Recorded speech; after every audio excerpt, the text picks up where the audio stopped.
Oi, amigas, eu sou a Júlia. Hoje a gente vai falar um pouco sobre algumas dúvidas que eu tenho recebido a respeito da Umbanda. Eu selecionei mais ou menos 10 perguntas que são muito comuns ao longo desses tempos que eu tô na Umbanda e acho que vai ser interessante também para vocês saberem algumas informações durante as minhas respostas, tá bem? Então vamos lá. Aí, a Ana, que tá aqui atrás de mim, que é minha namoa, ela vai me ajudar a responder também, porque ela também é umbandista. E aí a gente vai juntas nessa. Essa aqui já é forte, né? Já começa assim, tá. Sabe o que eu imaginei agora? Que você poderia colocar a vinheta do Show do Milhão. Respondendo essa pergunta. Por que a intolerância falar que tem medo dos orixás? Normalmente a gente tem medo de coisas que a gente não conhece. E aí é muito estranho a gente falar que a gente tem medo de uma religião que a gente não tem informação, que a gente não ouve falar nada a respeito. Você tem um livro em que conta a história daquelas figuras às quais você acredita. Tipo, na Umbanda, no Candomblé, a gente não tem um livro, a gente não tem uma apostila, a gente não tem, algo que vá direcionar a gente para um lugar. E a gente tem muito pouco ainda difundido os conhecimentos que existem dentro da nossa religião. Que no caso a gente está falando aqui da Umbanda, né? Então, eu acho que é um pouco complicado quando você fala que tem medo dos orixás, porque você não conhece, de fato, você não sabe nem o que é. E existe um estigma social em cima dessas religiões que são marginalizadas, de uma forma que você não consegue acessar essas informações com muita facilidade. Porque você não vai ter um livro que vai te dizer ou que vai te mostrar como a Bíblia entendeu? A religião católica predomina. E aí todo mundo conhece Jesus Cristo, todo mundo sabe que Jesus Cristo foi um cara que foi crucificado. Isso é uma história que as pessoas não sentem medo. Todo mundo sabe que se você pecar, se você não andar na linha que está na Bíblia, você vai queimar no inferno. E as pessoas não têm medo disso. As pessoas têm medo de algo que elas não conhecem, que no caso são os orixás. Só que na verdade esse medo ele não é explicado quando você está dentro da religião e você conhece. Porque o orixá ele é amor, o orixá ele é a força da energia da natureza. Então, a partir do momento que a gente não conhece uma coisa, a gente tem que procurar conhecer essa coisa e não ter medo. Porque aí a gente nunca vai entender realmente do que se trata aquilo, da onde que vem esse medo, por que a gente tem esse medo. Eu acho também que tudo que tem raiz de cultura negra, sabe? Eu acho que não é só uma questão de intolerância, as pessoas terem medo das religiões que têm matriz africana, é uma questão de racismo também. Porque tudo que veio dos negros, das comunidades negras que chegaram no Brasil, são coisas que até hoje carregam um peso de ódio de uma sociedade predominantemente branca. E então, assim, é complicado a gente falar que a gente tem medo disso, porque não existe razão pra ter medo. Então, se você tá com medo, você tá desinformado. Então, vamos procurar se informar. Posso ser um bandista somente por internet? Não. Próxima. Próxima, não, acabou. Se inscreva nesse canal. Não, cara, não pode. A Umbanda é uma religião que a gente aprende com as entidades, que são os espíritos maravilhosos que vêm lá de Aruanda, que vêm da onde eles estão, para nos ensinar, nos passar os conselhos, as informações, todos os ensinamentos de evolução que eles carregam. Então, se você quer pegar isso resumido da internet, você não vai encontrar. Entendeu? Você tem que pegar a sua experiência, ir atrás disso, e é assim que você vai ser um bandista. Dentro do terreiro de Umbanda, com uma pessoa cuidando de você, com uma mãe de santo cuidando de você, com entidades cuidando de você, uma mãe de santo, um pai de santo, entidades cuidando da sua coroa, da sua mediunidade, e aí sim você pode bater no peito e falar: sou um bandista. Thank you, next. Sou obrigada a trabalhar a minha espiritualidade? Polêmico.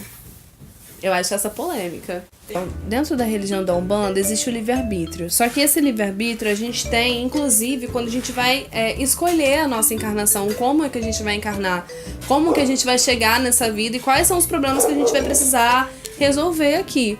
Então, assim, se você tem a questão da espiritualidade, você escolheu essa espiritualidade para você aprender coisas e evoluir nessa vida. Se você chega aqui e escolhe não fazer isso, você vai ter essa questão ainda para ser resolvida, você vai precisar evoluir de alguma forma e pode ser de uma outra forma. Pode ser de uma forma mais difícil, pode ser de uma forma menos maravilhoso, que é você cuidar da sua espiritualidade, cuidar de você, praticar o alto amor e tudo isso que carrega você se cuidar. Então eu acho que obrigada. Sou médium. E agora? Agora você precisa encontrar pessoas para te ajudar a cuidar disso, entendeu?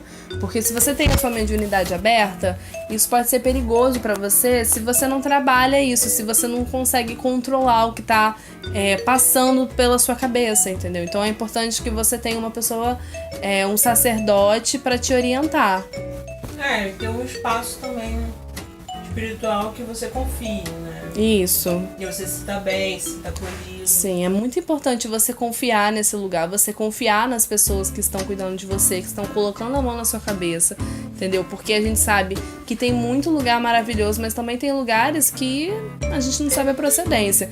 Então você tem que ver o que você tá sentindo no seu coração. Se você tá bem, se aquela pessoa tem uma índole legal e se ela tá cuidando de você pensando no seu melhor. Como saber se eu estou doente espiritualmente?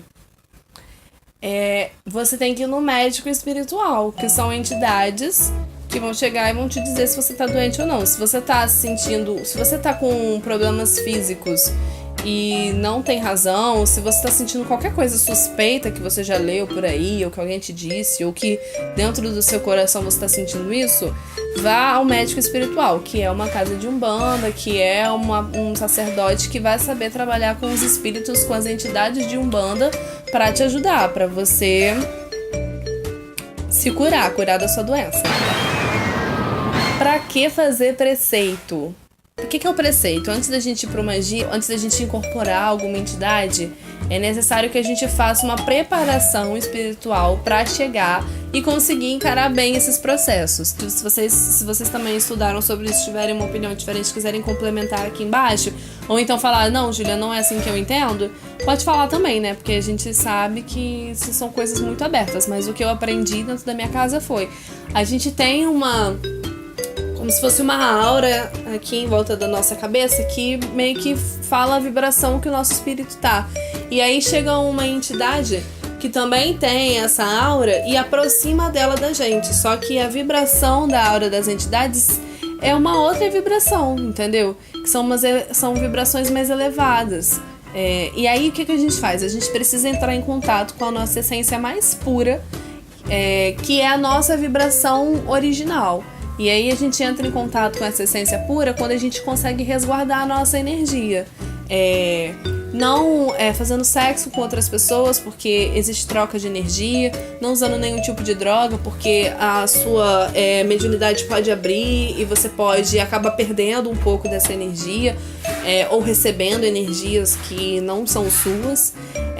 Também é importante não se alimentar de carne, porque você vai ter a energia de um animal sendo digerido dentro do seu organismo. E eu também acredito que o processo de incorporação é um processo que a gente perde muita energia. Na verdade não perde, é um processo que a gente troca muita energia. Então se a gente não tá preparado fisicamente, comeu muito, sabe, tá muito pesado, comeu muita gordura, a gente acaba passando mal, entendeu? Então, assim, eu acredito que se você quebra o preceito, você pode até conseguir incorporar as entidades e fazer os processos, mas não vão ser da mesma qualidade e você não vai se sentir da mesma forma depois. Depois vai acabar e você vai estar morta, vai parecendo, parece que passa um trator na sua cabeça. E eu acho que também tem a questão de estar vulnerável. Também, energeticamente, assim, um pouco. Porque você perde muita energia para tentar compensar uma outra coisa que você se descuidou. Então você tem que desdobrar de energia para poder conseguir ter uma boa incorporação, fazer uma boa gira, doar energia boa. É importante a gente estar com a nossa energia mais forte o possível para se preparar mesmo para a cerimônia. Como foi minha primeira incorporação? Cara, foi muito louco. Eu incorporei uma das minhas pombogiras, que foi a Dona Maria Padilha.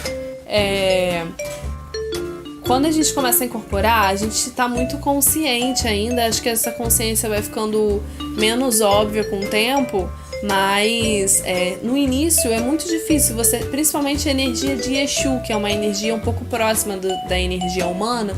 Então é um pouco difícil você diferenciar o que é sua energia e o que é a energia da entidade. Então eu incorporei, foi ótimo, mas eu fiquei meio desesperada, tipo, ai meu Deus, será que tá tudo certo? E aí depois eu consegui relaxar e aí é isso, tá tudo ótimo. Como eu encontrei a Umbanda? Tem um vídeo que eu tô explicando como eu encontrei a Umbanda, mas resumidamente foi num rolê. Eu já tava eu já tava correndo atrás da minha espiritualidade. Encontrei uma amiga num rolê que me falou que tava numa casa. Fui nessa casa, relutei, mas entrei e aí hoje estou muito feliz nessa mesma casa. Quais são os meus orixás? São os orixás mais lindos. Sou filha de Xangô e da Oxum. Xangô é o rei da justiça, que tem a machadinha. E a Oxum é a deusa do amor, da riqueza, do encanto, da beleza. Como vocês podem perceber. Essa é muito boa. Eu estava muito estranho, será que incorporei? Gente, várias pessoas vêm me fazer alguns relatos falando: eu tava me sentindo assim, assado, e eu falei umas coisas, ou eu tava dançando muito estranho. Será que aquilo foi uma entidade, uma incorporação? Cara, provavelmente não. Mas se foi, preocupe-se com isso, porque provavelmente não foi uma entidade, entendeu? De luz. Uma entidade, para ela incorporar, ela precisa da firmeza do terreiro, ela precisa da firmeza da Mãe de Santo, ela precisa de toda uma segurança espiritual para ela chegar naquele lugar e ela falar que: oi, eu sou a fulana de tal e essa sou eu e eu estou aqui para ajudar, entendeu? O terreiro, você tem a segurança de que a fulana de tal é ela mesma, sabe? Que aquela entidade chega, fala que é ela, porque se ela estiver mentindo, se for um espírito qualquer, as outras entidades que estão ali e a própria firmeza do terreiro vai fazer com que esse espírito seja descoberto. Então você tem segurança dentro de um terreiro confiável, entendeu? Então, assim, se você tá bêbado num rolê, doidão, e você acha que você incorporou alguma coisa, é muito difícil. Talvez algum espírito que esteja na mesma vibração que você, na mesma vibração que você está naquele momento ali, não sei qual. Mas se você tá desconfiando disso, eu recomendo você pedir ajuda de algum pai ou mãe de santo e uma entidade para saber se você tem alguma mediunidade aberta aí ou não, ou se você só tá viajando. As pessoas, sabe, às vezes quer muito sentir uma parada, aí sente. A Umbanda faz mal.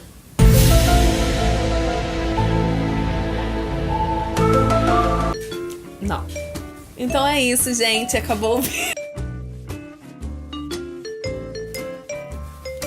A Umbanda, ela prega o amor incondicional às pessoas e também respeito e o livre-arbítrio.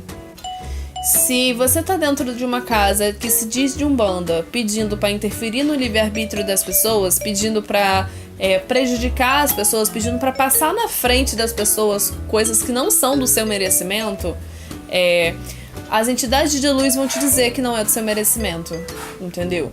E se for algum espírito que tá fazendo algum desses trabalhos, ele não é um espírito que trabalha na Umbanda. Isso provavelmente vai te prejudicar.